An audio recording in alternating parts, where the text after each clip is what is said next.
lives depend on this hire, on this leader's experience, perspective, integrity, and judgment. And I'm truly committed that LMPD will continue to build upon those platforms that we've already started.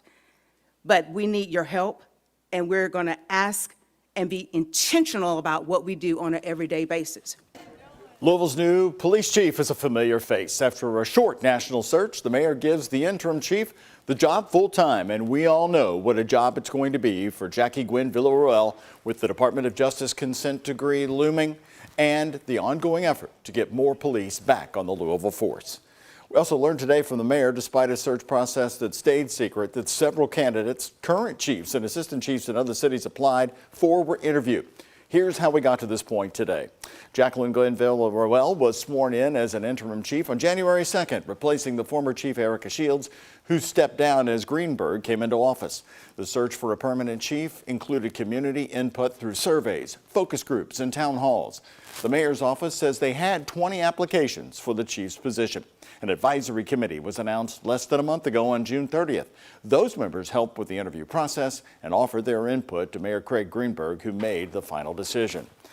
Now our coverage begins with WHS 11's Isaiah Kim Martinez, who covered the announcement today at noon. And Isaiah, the chief promised changes that'll get police really back in the community in many different ways, maybe like we've seen in the past. Sure, Doug, and she started with a commitment to go all in on community policing. That's a term that gets thrown around a lot, but members in the neighborhoods have made it clear to me they want to get to know and build a relationship with the police officers patrolling their communities. We will continue to have those critical and crucial conversations and not shy away from those feelings that are of uncertainty, but actually build upon those, because those are the platforms in which we can now move aggressively into which we call community policing. That's what you will see.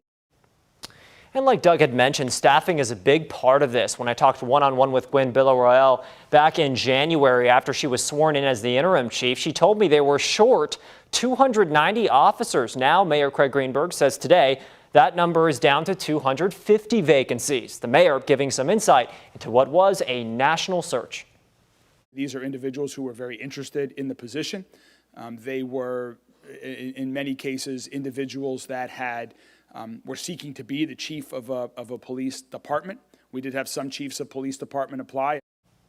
And Greenberg openly gave Gwen Villaroel full reign of the force starting in January. The new permanent chief saying he took a, quote, leap of faith to allow her to lead. She's now the first black woman to ever head Louisville's police department full time.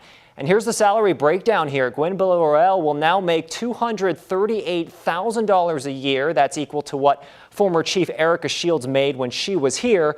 Gwen Villaroel also got a raise, of course, from her interim salary, which stood at about $216,000 annually. Doug. You know, you mentioned hearing about community-oriented policing. A lot of people here do remember it. It goes all the way back during the Abramson administration. Chief Robert White did it, and I was texting back and forth with the former mayor, Jerry Abramson, and he said also community-oriented policing was used in the early on in the Fisher administration too as well. There are definitely different definitions of community-oriented policing, so it could play out much differently than what we remember in the past. I think the big thing that folks have told me out in the neighborhood, you know, particularly in West Louisville, is they don't want to just see cars parked outside, right? They want to get to know the faces, they want to get to know the names and have the conversations with these folks. And I actually spoke with Assistant Chief Steve Healy today about it, and he says it all is a full cycle. Build trust with the community, they get more tips, they solve more crime. So that's how it works. Based on the look at the Department of Justice consent decree negotiations, which are going to come up, that would be with the county attorney. But will the police chief have a voice in this? What did you learn when you went down to New Orleans to investigate that versus what she's saying today? Both what the mayor and the now police chief permanently said today, that she will be a part of that process. The mayor actually said she would be. As to how much she will give up, we've talked about the consent decree being kind of a give and take as far as how much the police department has to promise that they'll meet as far as all those requirements.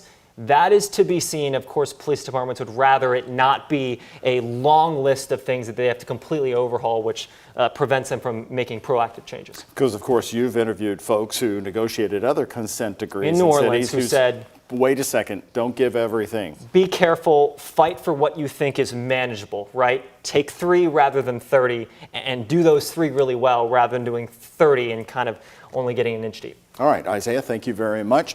Well, Jacqueline Gwen Villarreal has spent more than 25 years in law enforcement, going back to 1997 when she first joined the Atlanta Police Department.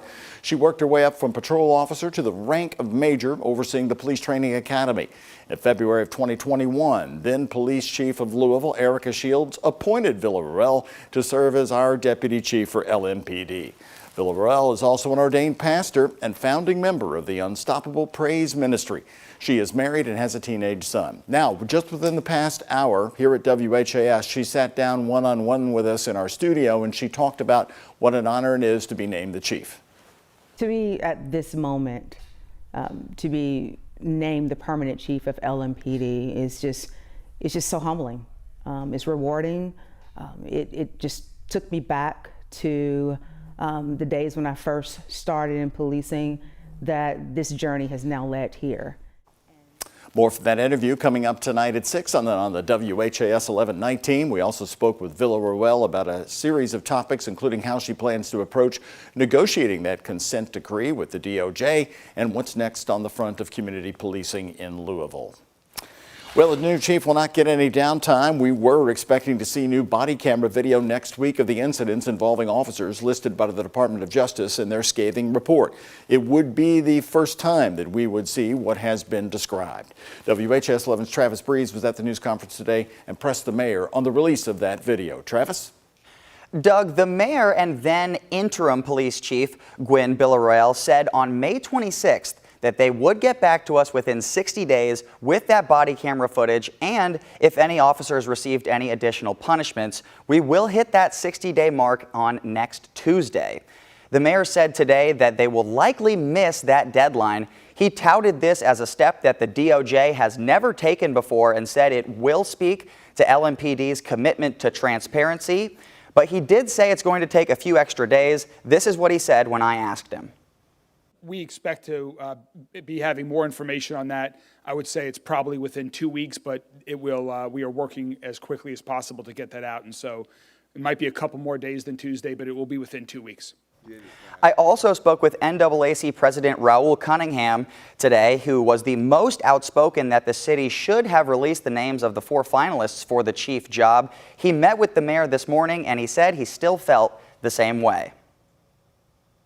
A secret, a closed door search would widen the gap of distrust. I also asked Cunningham about the city missing the DOJ deadline, and he said it's unfortunate, but that he and his people will also continue to make their own inquiries. Cunningham also said he wants to take a close look at the judges that were mentioned in the Department of Justice report.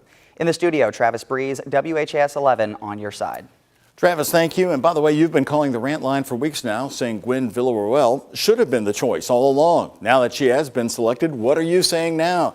We're going to find out. The rant line is coming up at 5:45 tonight. You can weigh in by giving us a call, toll free, anywhere. The number is 502-582-RANT.